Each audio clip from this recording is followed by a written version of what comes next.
काकोरी पहुंचे मुख्यमंत्री Yogi Adityanath. Train action शताब्दी समारोह में की शिरकत। सीएम योगी ने क्रांतिकारियों को दी श्रद्धांजलि।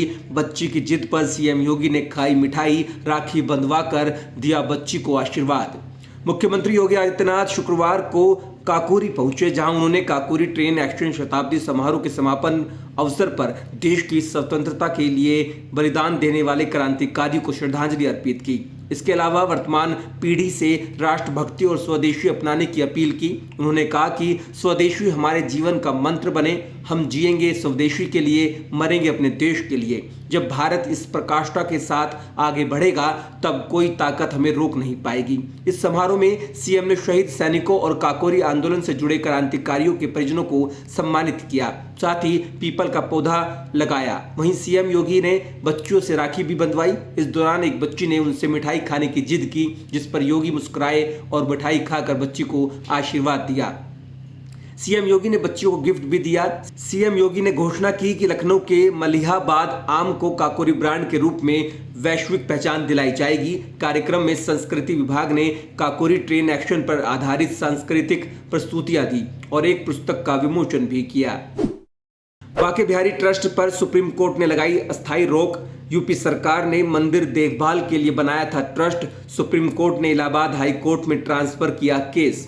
वृंदावन के प्रसिद्ध श्री बांके बिहारी मंदिर को लेकर चल रहे विवाद पर शुक्रवार को सुप्रीम कोर्ट ने बड़ा फैसला सुनाया। कोर्ट ने उत्तर प्रदेश सरकार की बांके बिहारी मंदिर न्यास अध्यादेश 2025 के तहत बनी संचालन समिति के कामकाज पर अस्थायी रोक लगा दी। साथ ही इस अध्यादेश की संवैधानिक वैधता को चुनौती देने वाली याचिकाओं को इलाहाबाद हाई कोर्ट में ट्रांसफर कर दिया गया। कोर्ट का कहना था कि जब तक हाई कोर्ट इस मामले में अपना फैसला नहीं सुनाता तब तक राज्य सरकार की ओर से बनाई गई समिति काम नहीं करेगी। इस बीच मंदिर के सुचारू संचालन के लिए एक नई अस्थायी समिति बनाई जाएगी, जिसकी अध्यक्षता हाई कोर्ट के एक सेवानिवृत्त न्यायाधीश करेंगे।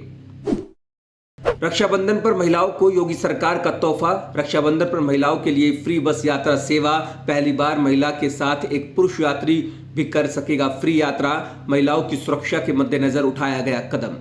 यूपी की योगी सरकार ने महिलाओं को रक्षाबंधन का खास तोहफा दिया है। रक्षाबंधन के मौके पर सरकारी बसों में यात्रा करने वाली महिलाओं और उनके सहयात्री को निःशुल्क यात्रा की सुविधा मिलेगी। महिलाएं 8 अगस्त को सुबह 6 बजे से 10 अगस्त 2025 की रात 10 बजे तक निःशुल्क यात्रा कर सकेंगी। रक्षाबंधन के मौके पर लखनऊ, गोरखपुर, वाराणसी, मेरठ, आगरा, मथुरा, वृंदावन, कानपुर, प्रयागराज, मुरादाबाद, अलीगढ़, शाहजहांपुर, बरेली, गाजियाबाद, अयोध्या और झांसी समेत 15 शहरों में संचालित नगरीय बसों में महिलाएं और उनके साथ यात्रा करने वाली सहयात्री को निःशुल्क यात्रा सुविधा उपलब्ध कराई जाएगी।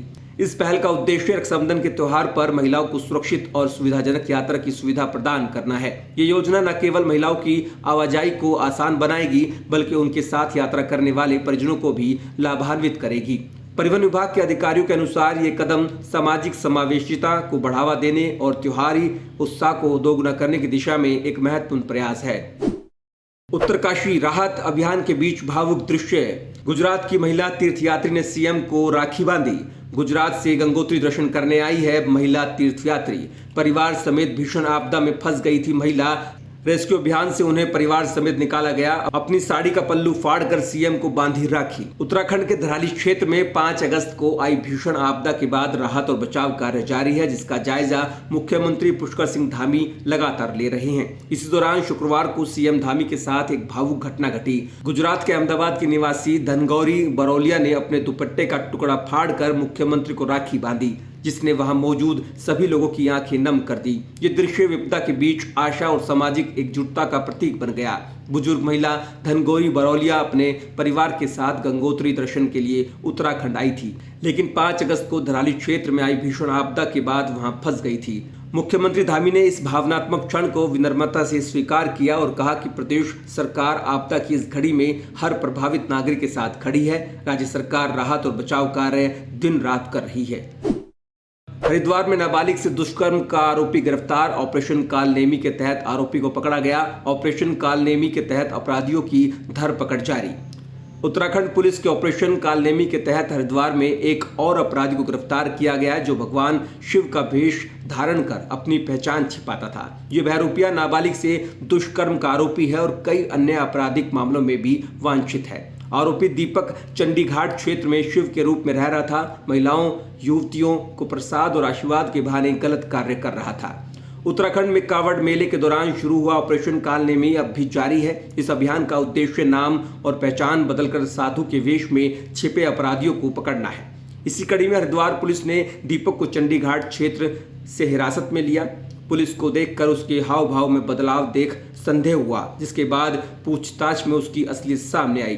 पुलिस पूछताछ में दीपक ने बताया कि वो खुद को त्रिकालदर्शी और परम ज्ञानी शिव भक्त बताकर भोली भाली महिलाओं और छोटी बच्चियों को बहला फुसलाकर उनके साथ गलत कार्य करता था। वो प्रसाद और आशीर्वाद के नाम पर उनकी मनोकामना पूर्ण होने का झूठा आश्वासन देता था।